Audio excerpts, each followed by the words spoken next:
Good afternoon. I was down by Janesville this afternoon and I had a little time to kill, and I remembered the aircraft museum at the Brodhead airport, the Kelch Aviation Museum. So I thought I'd drive over here and give you a look at something different. There's some beautiful vintage aircraft here.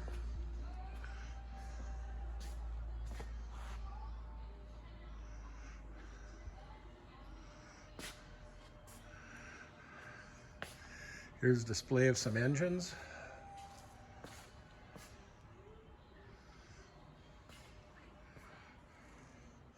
Three-cylinder radial. McCullough.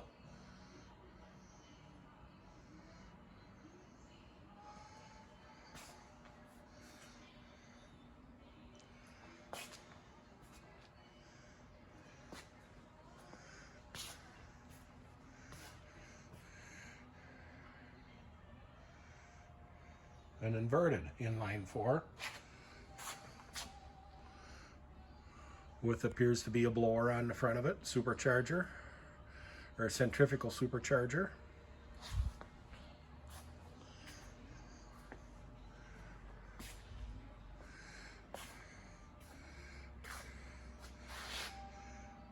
Here's a V8.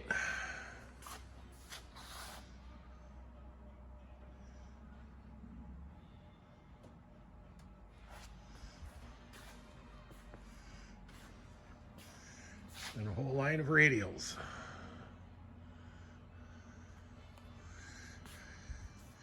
Here's an example of the construction of a wing. Wood spars, wood ribs. I'm sure it's aluminum leading edge.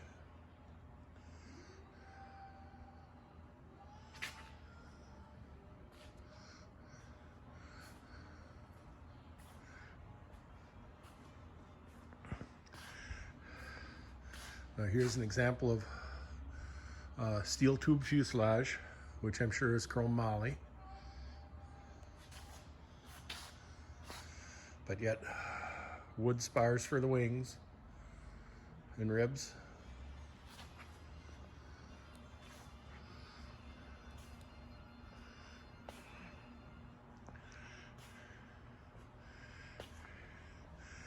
Here's a Curtiss OX5,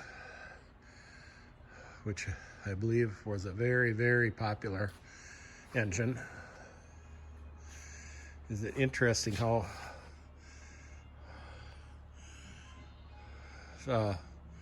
one push rod goes through the inside of the tube, and the tube forms the other push rod, I believe.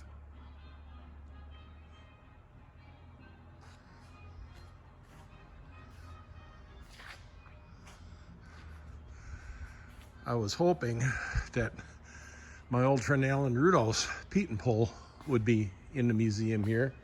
I believe it's on the grounds here, but it's not in the public museum here.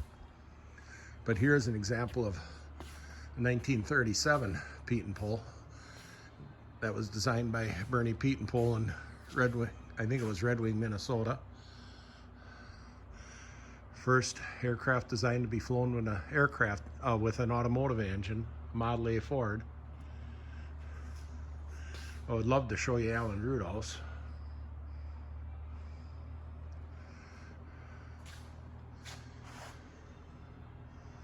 But it's not in the museum at the moment. Just beautiful, beautiful vintage aircraft. 1929 Butler Blackhawk. You can see why they called this the golden age of aviation.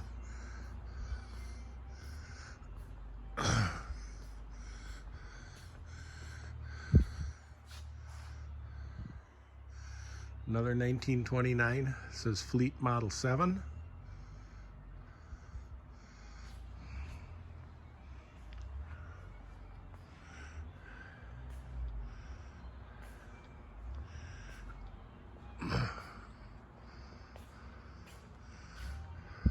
Curtis.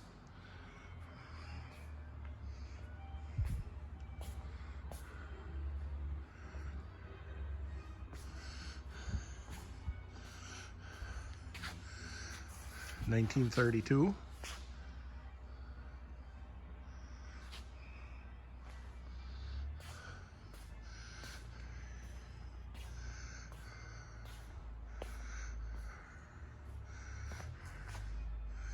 Harley wasn't the first one to use the name Sportster.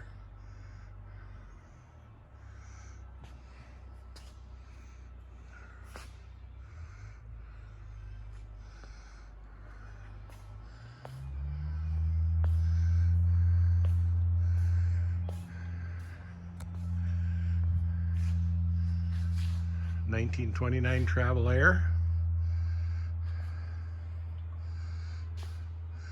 This has a Curtis OXX6 engine, which appears to be a V8.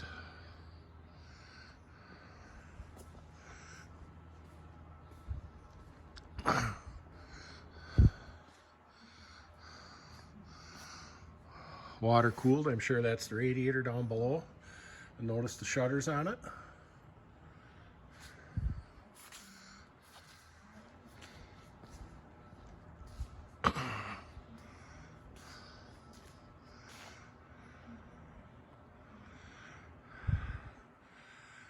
To me, these things are things of beauty. Of course, all old machinery is too.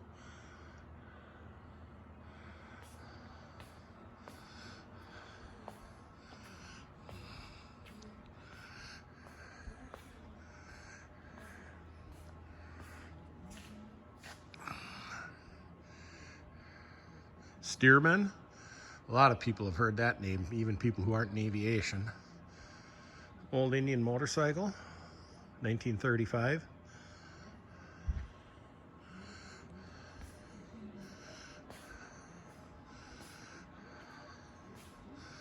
Just beautiful, beautiful airplanes.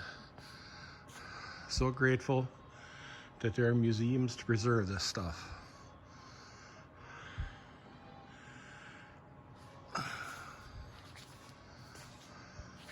So I guess I'll probably let you with that at that.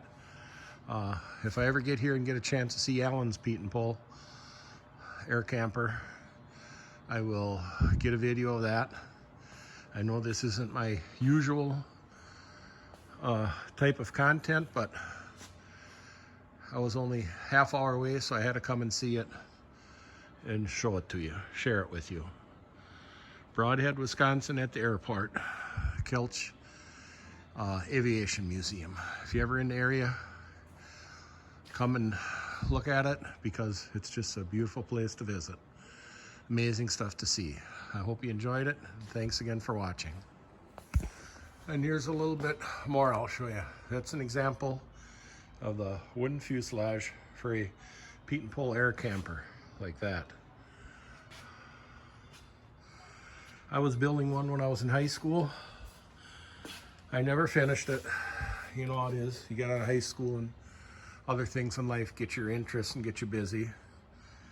And I do believe the fuselage I built is actually here somewhere. I've seen it here during their fly-in in September, because I had traded it to Alan Rudolph, what I had, the project as far as I had gotten. And part of his project burned, that project burned. Well, actually every bit of it burned when his house burned down in, I think it was 80 or 81. But the fuselage wasn't in the house, and that was saved. And I think they'll use it for static display here. But this isn't the one I built.